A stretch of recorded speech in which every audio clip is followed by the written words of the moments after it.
I thought our players, I thought the team has responded very well to the disappointing game against Towson, which is behind us. You know, it's the old adage of the good Lord put your eyes in the front of your head, not the back, so you can see where you're going, not where you've been. We've kind of approached it that way, one game. Spent a lot of time last week making those corrections, especially in the support and the contain of a couple of those runs that got out on us. Worked a little bit more offensively, you know, on base fundamentals, both in the run game and the pass game. So we had told the players during preseason that regardless of what happened, we were going to come back, kind of go to work again, because the open date was just so early in the year. So it was I think it was a good plan. I think the players responded very well. How do you keep the team up with this, you know, with such a disappointment over a long stretch? Well, you know, there's two sides of it. The one side is the obvious one. Let's get back and play a game as fast as we can to get that bad taste, you know, out of our mouth.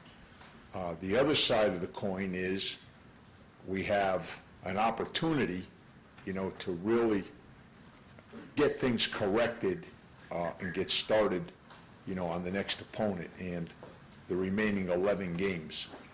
So I think that as a player, if you watch the film and you see the film and you realize that in taking nothing away from Towson, because their team played really well, ran the ball really well. They played hard on defense.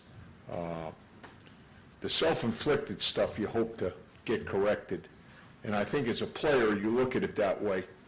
You have an opportunity to get better and make the team stronger. It's about the team. So I think the kids, you know, their attitude and their resiliency, I think, is really pretty good. And the body language and the atmosphere has been that. So it's been pretty good. I haven't had to do a whole lot. I mean, the kids want to be good and they want to have success. Well, can you stretch out a little bit the quarterback situation there, specifically number 2, and also should we take anything away from it that A.D. Chandler's on a short leash? No, I wouldn't say that, Des. I would say that we're giving Timmy more number 2 reps. You know, Timmy gives us a taller guy. Timmy gives us a stronger arm. Casey's doing well.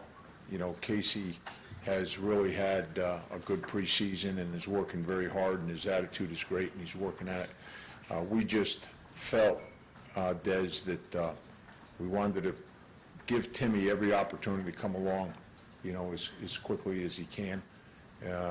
And we're excited about, you know, Kevon Taylor as well. So we haven't lost sight of any of that. So we're trying to do the best job we can in developing, you know, that position, as you kind of do at every position. You're trying to work to find a way to distribute the reps and the practice time to get guys, you know, accelerated in their development. So that's really what we're doing. Would you like to get anything all if the opportunity presents? We haven't, John, you know, my feeling is that I don't want to play younger guys until they're confident and they feel like they're ready to go in and have success. I've been, you know, on teams and where we've put young guys in the game and it hasn't worked out for them, and it's not, you know, a real good feeling, you know.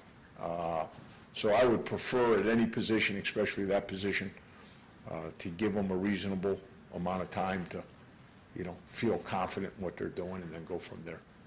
Paul, Maryland, what impresses you about Maryland, especially Okay. Brown? Okay, Wayne, I think the big difference is C.J. Brown. You know, he's really a good player.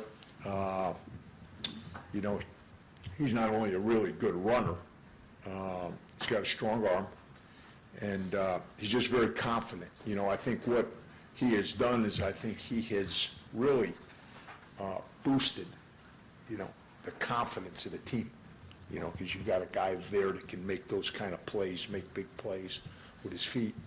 keep plays alive, make a big play with his arm, you know. So Stephon Diggs, to me, is maturing. Last year he was very fast. He was a freshman coming out of high school. I think the year in the off-season program has made him more explosive and probably stronger.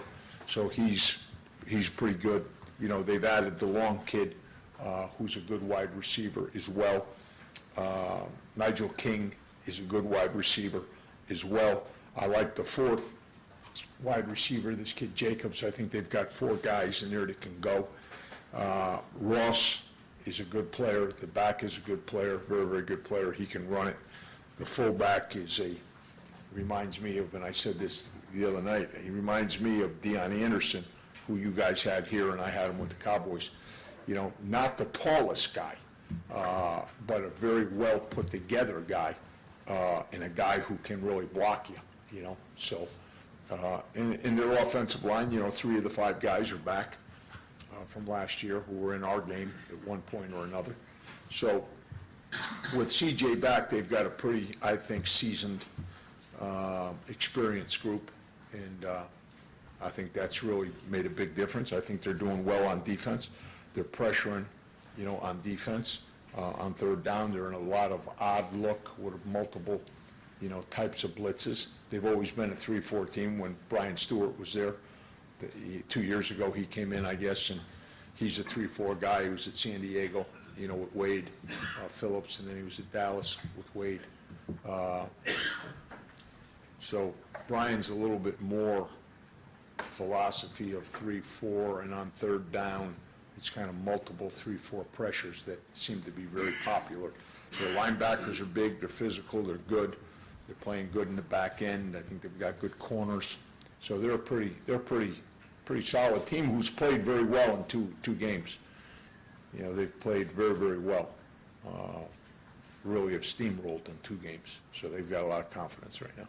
You mentioned 4 wide receivers, you go in, down your nickel corner. How much of a concern is it that you're going to be able to match up when they spread out all those receivers? Yeah, I think that if Maryland plays 12 regular season games, you're going to have 12 teams that are going to be worried about who they match up, who the nickel matches up on. Stephon Diggs, I think that's going to be an issue every single week, regardless of who they play. So yeah, that's going to be, you know, limiting big plays that they've been able to come up with, long passes, Jim, and how we match up, you know, with all those wide receivers, you know, will be a concern. Sure will be. Paul, How has do there you been any think that your fans will react to the return of Coach Edsall? You know, I don't know. I think my sense would be probably be mixed. You know, some people probably really appreciated the years and the work that Randy put in here. I'm sure there's that population out there. And there's other people that are probably still a little upset with the way things sorted out in the end. So I would say, you know, our fans are obviously going to be giving them hopefully as hard a time as we can give them. But I still think that there are people, you know, in the state and in the community, you know, who probably would like to have seen it sorted out a different way, but appreciate what he did. You know, he worked hard. Any conversation with your team, your players, with any of your players, have any conversation about him coming back, bringing the team in for the first time here? No, Joe. We didn't talk about it really. Honestly, we didn't talk about it once last year. There's so much to get ready for. I mean, Joe, you know what I'm going to say. There's so much to get ready for. There's so many distractions. It takes, you know, so much focus and energy to, you know, to get ready to play the game, and then it takes so much to play the game that I just think that, you know, I take the Phil Jackson approach, you know, and I think you guys know that approach is just focus and concentrate on the game. You know, all that stuff that goes on before the game and the week before the game, and, you know, once you come out of that locker room and you put the ball on that tee and you kick that ball off, all that stuff, to me, never matters. So we're just going to try to get ready to play the best possible game we can play and focus on our job, our assignment, what we have to do, in the game, and not so much anything else.